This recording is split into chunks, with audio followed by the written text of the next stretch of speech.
ഒരിക്കലും നിന്നെ ഞാൻ കൈവിടുകില്ല. വാഗ്ദാന നമ്പർ 3, ഒരിക്കലും ഞാൻ നിന്നെ കൈവിടില്ല എന്ന് പറഞ്ഞേ. ഒരിക്കലും ഞാൻ നിന്നെ കൈവിടില്ല.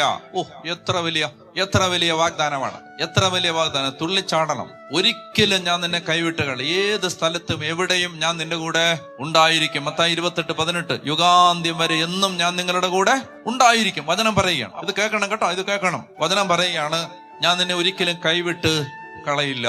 എന്റെ കയ്യിൽ ഉള്ള നിന്റെ പിടുത്തം ഞാൻ വിട്ട് കളയില്ല. മനസ്സിലായോ? കർത്താവ് നിന്റെ കയ്യിൽ പിടിച്ചിട്ടുണ്ട്. കർത്താവ് ഒരിക്കലും കൈവിട്ട് കളയില്ല. മനസ്സിലായി? അതാണ് പറയുന്നത് സങ്കീർത്തനം 37, 23, 24, Psalms 37, 23 and 24. മനുഷ്യന്റെ പാദങ്ങളെ നയിക്കുന്നത് കർത്താവാണ്. തനിക്ക് പ്രീതികരമായി ചരിക്കുന്നവനെ അവിടുന്ന് സുസ്ഥിരനാക്കും. അവൻ വീണേക്കാം, എന്നാൽ മാരകമായിരിക്കില്ല. കർത്താവ് അവന്റെ കയ്യിൽ പിടിച്ചിട്ടുണ്ട്. മനസ്സിലായി? അവൻ വീണേക്കാം, എന്നാൽ അത് മാരകമായിരിക്കുകയില്ല. അവന് ചിലപ്പോ സാമ്പത്തിക നഷ്ടം വന്നേക്കാം, അവന് ചിലപ്പോ വിഷമിപ്പിക്കുന്ന സാഹചര്യങ്ങൾ ഉണ്ടായേക്കാം, അവന്റെ ജീവിതത്തിൽ ചിലപ്പോ സങ്കടങ്ങൾ വരാം, അവന് ചിലപ്പോ അസുഖം വരാം. പക്ഷെ അത് മാരകമാവില്ല.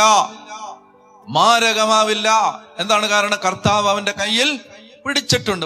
കൈ ഉയർത്തിയൊക്കെ പ്രാർത്ഥിക്കുന്ന സമയത്ത് മനസ്സിൽ കാണണം, ഈ കയ്യിൽ ആര് പിടിച്ചിട്ടുണ്ട്? കർത്താവ് പിടിച്ചിട്ടുണ്ട്. അവൻ വീണാലും അത് മാരകമായിരിക്കുകയില്ല. കർത്താവ് അവന്റെ കയ്യിൽ പിടിച്ചിട്ടുണ്ട്.